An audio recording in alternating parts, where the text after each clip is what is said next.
Je voudrais maintenant qu'on évoque cette petite phrase choc d'un des plus hauts gradés de l'OTAN et qui fait beaucoup de bruit.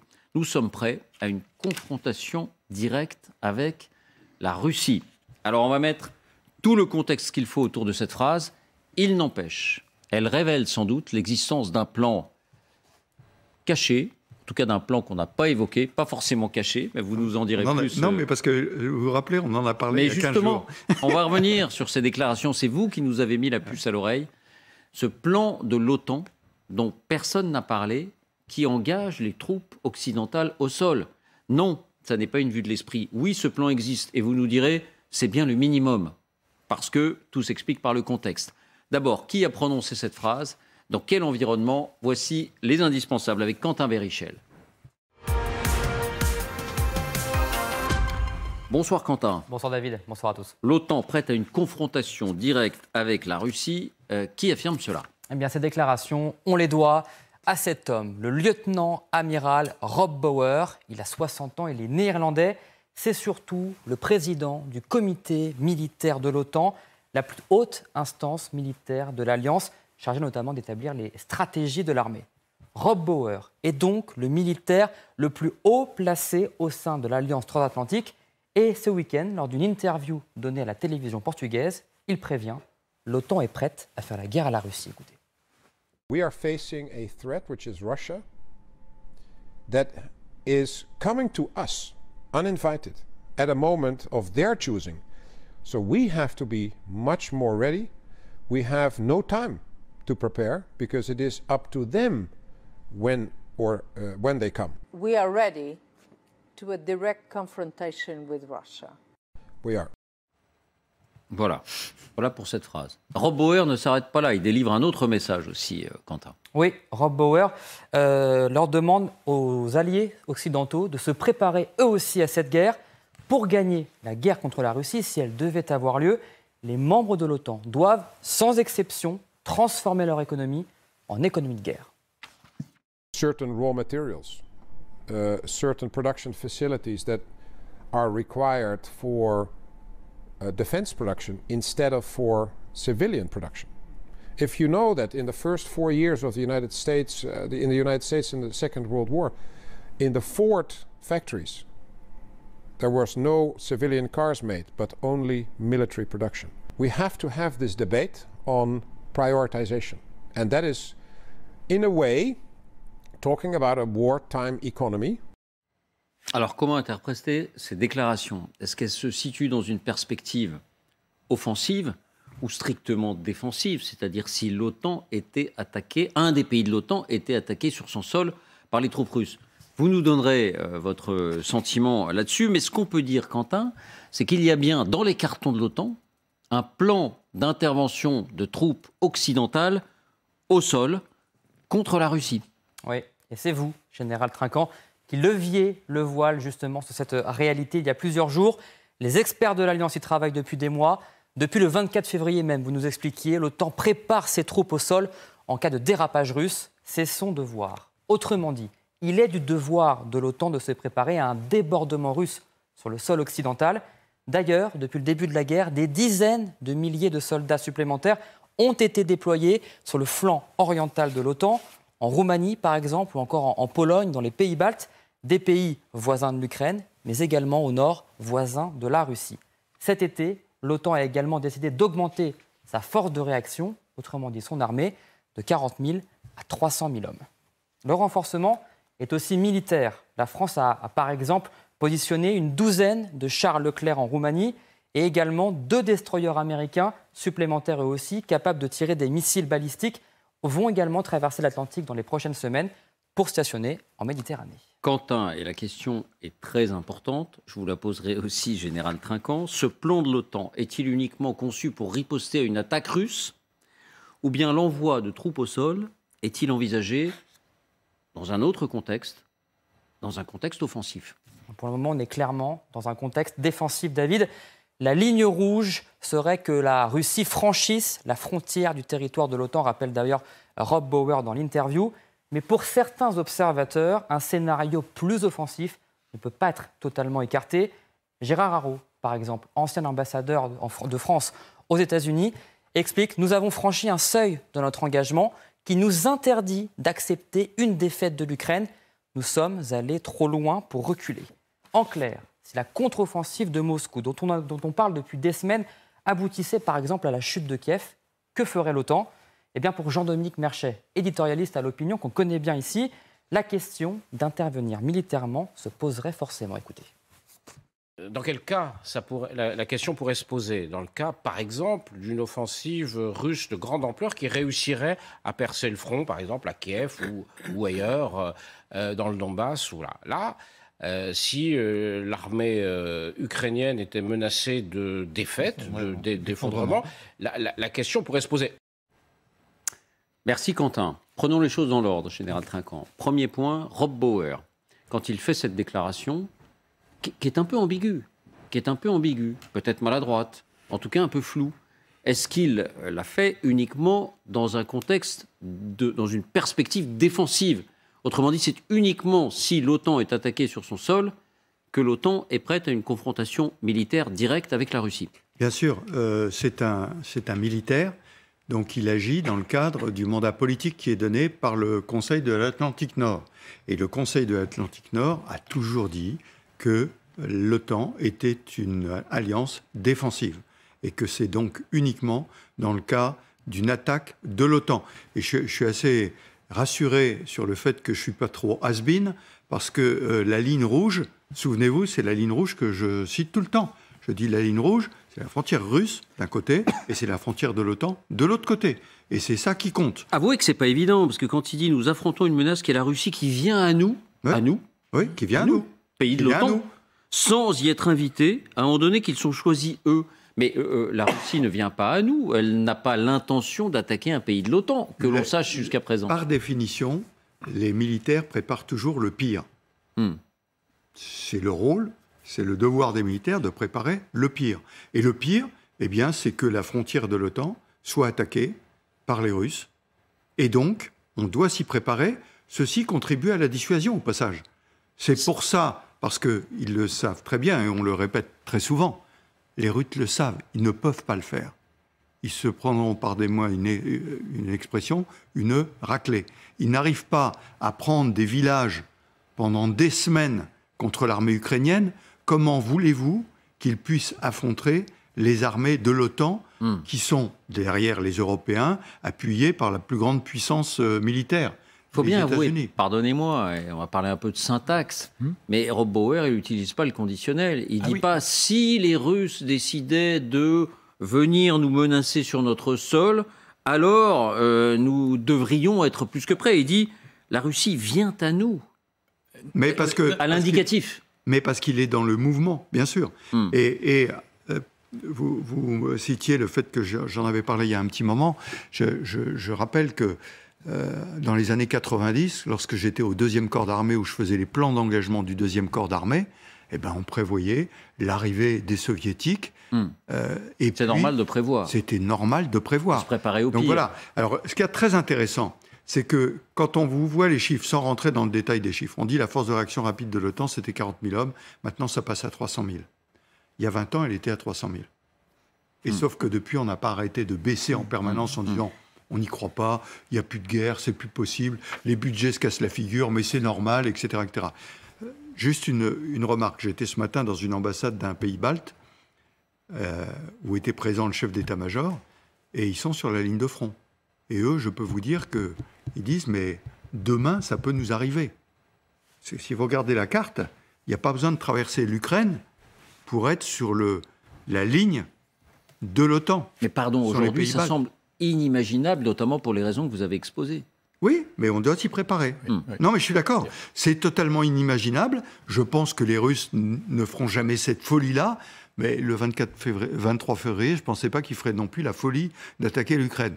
Donc voilà. Mais ceci étant, le rôle de l'OTAN, c'est de se préparer à cette option. On était plutôt dans un flou de la syntaxe, donc, que dans un flou de la doctrine. La doctrine, c'est préparons-nous au pire, donc à la confrontation directe. Oui, Vincent. Vous évoquiez à l'instant le lexique, David. À mon sens, à tort ou à raison, les mots sont pesés au trébuchet.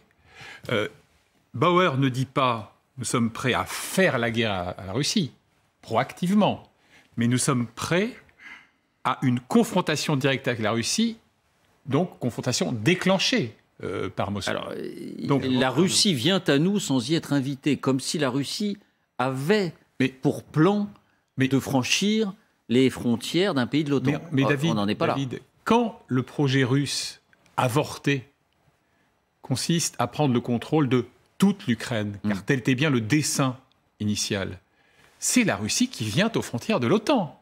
Mais elle y est déjà. Elle est aux frontières des pays baltes, elle est aux frontières de la Finlande. La Finlande n'est pas encore dans l'OTAN, mais elle va y être bientôt. Mais elle vient au contact de la Pologne, par exemple, de la Roumanie, de la Moldavie. Donc je pense que véritablement, il n'y a pas de dérapage lexical dans cette déclaration. Et d'ailleurs, il complète en disant, regardez, l'Irak, l'Afghanistan, avec le bonheur inégal que l'on sait, c'est nous qui avons décidé d'y aller. Mais là, ce n'est pas du tout ça.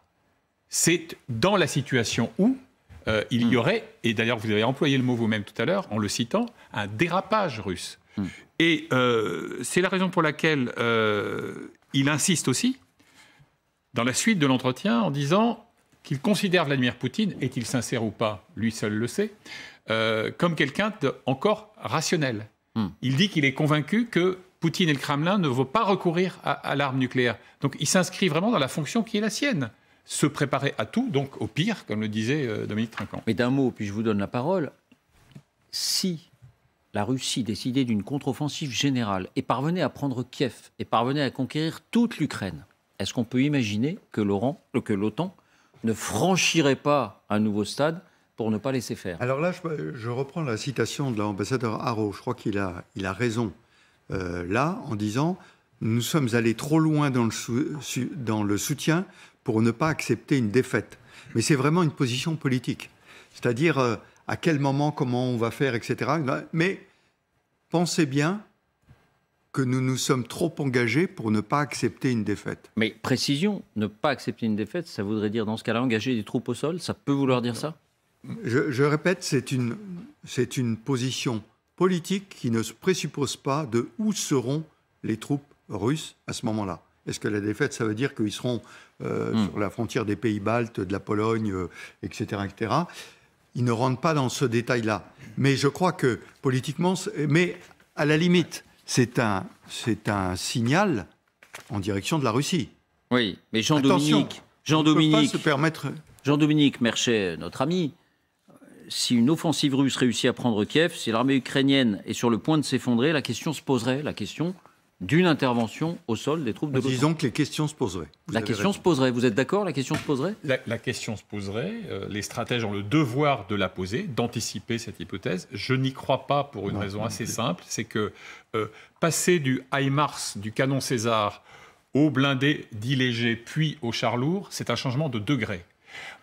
Commettre des troupes au sol, c'est un changement de nature dans la confrontation. Et j'ajoute un élément... Et avec une puissance nucléaire. Oui, évidemment. Et quand on évoquait avec Quentin le déploiement de forces conventionnelles, n'oublions jamais que la dissuasion n'est pas que nucléaire. Oui. La dissuasion conventionnelle, ça existe. Et c'est, à mon avis, cette carte-là que joue l'OTAN aujourd'hui. Est-ce que la question se poserait, Galia, si la Russie relançait l'offensive et prenait l'Ukraine, prenait Kiev?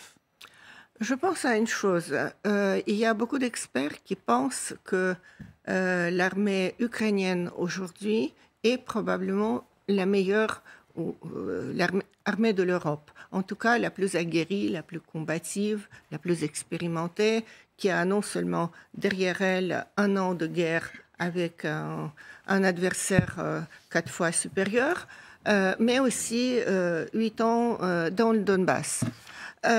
Pour l'OTAN, aujourd'hui, cette armée, puisque nous avons défini la Russie comme adversaire, ou plutôt c'est la Russie qui nous a définis comme adversaire, l'Occident collectif, cette armée est un énorme atout. Et je pense qu'aujourd'hui, non seulement l'Ukraine est intéressée à avoir des armes occidentales, une aide occidentale, mais en fait, l'OTAN et les pays occidentaux, soit ils en sont conscients, soit ils en seront bientôt conscients, ne peuvent pas se permettre de perdre cette armée. Est-ce que ça signifie, ne peuvent pas se permettre de perdre cette guerre, que si la Russie, avec 200 000, 300 000 mobilisés en plus, les vagues successives comme on l'évoque, arrive, et en passant par la Biélorussie, imaginons tous les scénarios, arrive à prendre Kiev, il faudrait que l'OTAN s'interroge sur l'envoi de troupes au sol? Non, je pense que l'OTAN doit s'intéresser beaucoup plus tôt. Il faut à tout prix empêcher l'armée russe de prendre Kiev. Donc avion, quitte à franchir de nouveaux paliers sur les armements. Bien sûr, les avions ne sont pas d'une utilité énorme, je le dis sous l'œil vigilant du général Trinquant, mais les moyens perfectionnés de la défense antiaérienne, les missiles solaires et sol-sol sont la nécéssité, beaucoup de chars c'est la nécessité, etc. Mais il faut à tout prix empêcher la Russie à prendre l'Ukraine. Personne ne vous contredira. Et je dis encore une fois que parce que non seulement cette armée qui pourrait nous servir à l'avenir d'un meilleur rempart dans une autre guerre avec la Russie est perdue, c'est assez catastrophique. Vous n'avez pas tout à fait répondu à ma question, Galia. Personne n'imagine aujourd'hui, compte tenu du soutien occidental qui ne cesse de croître et de franchir les paliers, mais Vincent le disait, c'est une question de degré, pas de nature. Personne n'imagine que la Russie puisse conquérir Kiev. Mais si c'était le cas, est-ce que l'OTAN devrait s'interroger sur un changement de nature de cette guerre? Non, j'ai répondu que l'OTAN doit réagir avant. Bien oui. avant, oui. Si une grande offensive sur plusieurs fronts de Moscou commence, ce sera peut-être le signal pour l'OTAN. Pour des troupes au sol? Probablement même pour les troupes au sol. Même si la Russie est une puissance nucléaire? Mais l'OTAN aussi a des armes nucléaires. La question n'est pas là. La dissuasion dans le conflit? Oui. Bon. Anticiper, et vous, Alexandre? Anticiper. C'est ça le mot-clé. Parce que ce qui fait une faiblesse de l'Occident aujourd'hui, c'est que nous avons toujours, souvent en tout cas, un temps de retard. Donc nous sommes plutôt dans la réaction et pas dans l'anticipation. Rob Bauer, si je me trompe, pour me corriger, n'est pas le porte-parole officiel de l'OTAN. Non. Donc, c'est-à-dire, c'est un peu, si on me permettait de dire, Andrei Melnik de l'OTAN, qui s'exprime presque à titre personnel. C'est-à-dire, c'est un lanceur d'alerte. Non, mais là, le général Trinquant nous dit, il ne le fait que dans une perspective défensive. La formulation de sa phrase pouvait être ambiguë. Le général Trinquant nous dit, c'est clair et net, c'est uniquement si l'OTAN était attaquée, alors elle est prête à une confrontation directe avec Moscou et rien d'autre. Il teste les limites, c'est-à-dire il peut se permettre, sans être le porte officiel de l'OTAN, ils peuvent se permettre des formules que, par exemple, le porte-parole officiel ne peut pas se permettre. Et ça nous renvoie à cette problématique que j'ai évoquée, il faut toujours anticiper. C'est une sorte de lanceur d'alerte, finalement, lanceur de ballon d'essai. Parce qu'aujourd'hui, et tout le monde peut constater, nous vivons dans un monde où la seule certitude, c'est l'absence de toute certitude. Et ce qui nous paraît aujourd'hui absolument impossible devient presque banal demain. Donc, c'est-à-dire toutes les lignes rouges que nous nous sommes fixées aujourd'hui sont complètement estompées. Et peut-être la seule ligne rouge qui reste, c'est justement la présence des troupes au sol. Et celle-là aussi vous semble franchissable? Justement, il teste les limites parce que aujourd'hui, il faut comprendre une chose, que nous ne pouvons plus nous permettre de permettre à Poutine de gagner cette guerre. Nous devons tout faire. À tout prix. À tout prix. Nous devons tout faire pour que l'Ukraine gagne. Parce que l'Ukraine, c'est nous. Et nous, c'est l'Ukraine aujourd'hui. Donc la guerre qui est déclarée par la Russie, d'ailleurs que les dirigeants russes ne cachent pas, c'est pas seulement une guerre contre un pays, c'est une guerre contre les valeurs occidentales. Et qui dit les valeurs occidentales, dit aussi le temps. Dominique, d'un mot. Juste la conclusion du chef d'État, enfin du président du comité militaire de l'OTAN, c'est « nous sommes prêts ». Et ça, c'est un message clair. Nous sommes prêts si nous sommes agressés. Prêts. Exactement. En cas d'agression. Exactement. Simplement, d'un mot, d'un point de vue technique et d'un point de vue de la doctrine de dissuasion, entre deux puissances nucléaires, est-ce qu'il est envisageable qu'il y ait un conflit conventionnel, un conflit conventionnel, et au même moment, la dissuasion nucléaire perdurerait?